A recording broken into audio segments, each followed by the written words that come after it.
Hands down. So it's kind of a crazy thing. I did an interview several years ago. It was a list of comments. I think there were like 25 comments from force-free people about e-collars, and they asked to interview me on a radio station. And it was, if you use e-collars to do this, it will create this. It was 25 statements. I agreed with, I think, 24 out of 25. Yeah, I would too. Actually, like, what do you mean? Like, they're saying, yeah, if you use it like that, that will happen. 100%.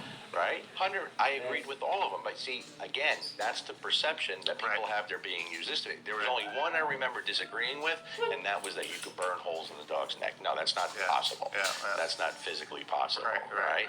I think that was the only one, but I agreed with every one. And see, I'm 100% against those trainers that use the tool that way. And I've been very vocal for years. I've gotten a lot of hate over it. I've lost a lot of friends. People stopped bothering with me because to them it's an arrogance thing. I don't give a shit about that. I care about the animal first and foremost, right? So, 10 years ago when I'm screaming that we're going to lose this tool if we don't start policing our own, I was full of shit. And now you want me to sign a petition? Fuck your petition. Right. What's this gonna do? Right? I've posted 700 videos on this subject showing the work. That's my petition. That is petition. Right? Or when I go to PetSmart and they say, would you like to donate $1? And I say, no, I don't really believe in your organization. And they say, oh, you don't want to help animals? I say, well, I do free combat vet seminars. Right? That's a big donation. That's a little more than $1. And then I start running down all the things I give, and I become like this asshole because it rubs me the wrong way.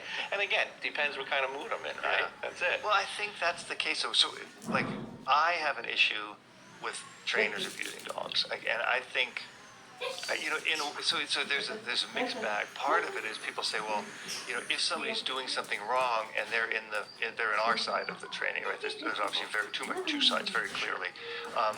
If we call them out, then the force-free community is going to jump on us for it, and blah blah blah. But I'll tell you this much: if we don't call them out, then they should jump on us even more. Exactly. Yeah. Something's and I'll tell you something. There's nothing. Children being abused, animals being abused, old people being abused, right? Those three things, and I know from your past career you really understand that. Like, I've got a pretty good, you can insult me a lot. And Janet always said, aren't you upset that person said that about you? I said, I don't care, I don't know him. Like, I'd be more upset if you said something about me online, right? But like, somebody I don't know says, Robert Carell's an asshole. Well, okay. Like, I could maybe give it a thumbs up or a heart on YouTube. But like, if you say, I don't like this or that, my feelings will be hurt. Like, I like you. But overall, like, I think we need to find these people and call them out. I don't care if they're the top trainers in the world. If I knew somebody who was very famous was doing something abusive, I'd say something. Or if I saw somebody who was just a trainer next door, I'd say something too. Because we better clean up our own house before we start trying to get into somebody else's house. Yeah, it's always been a slippery slope, and I've battled with it over the years. There was a time, I'm just repeating myself, but there was a time where I was putting out a lot of negative messages, and those messages were because I had just a few people in mind that I felt were creating so much harm in the industry by growing their social media presence, but not only growing their presence and showing what they were doing, but teaching others what they do, which is so detrimental to dogs. And people that knew who I was talking about, I said, why don't you call them out by name? And I said, that's not my job, and I don't think that's going to be, they're going to think I have an ulterior motive. Right. And I said, it's going to be more effective when more people start realizing it on their own. And eventually they did. Now people know who I'm talking about. I never had to be the first ones to call out the names. But you never know what the right thing to do is there. You go back and forth with it. Sometimes I talk about something and then I really regret it because it does bring on a lot of grief. Then your wife sees that, your kids see that, they're like, was it worth it? No. Was it worth it? So I agree. You have a much happier, stress-free life when you kind of stay in the shadows a little more. But I think that there are people out there who are, because, I often wonder how certain people on social media get to a certain point in following. And if you criticize them, you know, then people say, oh, you're jealous because they have more followers. I don't care. Like, I've got a very nice life. I mean, I have enough money to live a nice life. And I always say that if tomorrow somebody said something and shut my sites down, I'm okay. You know, I've reinvented myself. I have a nice life. I'm comfortable. But I worry about the other people. Like, I worry about the trainers who are really trying to be good ethical trainers, and they don't have 100,000, 200,000 followers, or whatever. Where I see the people who have 500,000 or a million, and these are people we talked about earlier today. They hire big marketing teams, and the marketing team drives and drives and drives, and they drive them based on them really being a caricature. Oh, yeah. You know the one I'm talking about, well, two of them we're talking about particularly. Yeah.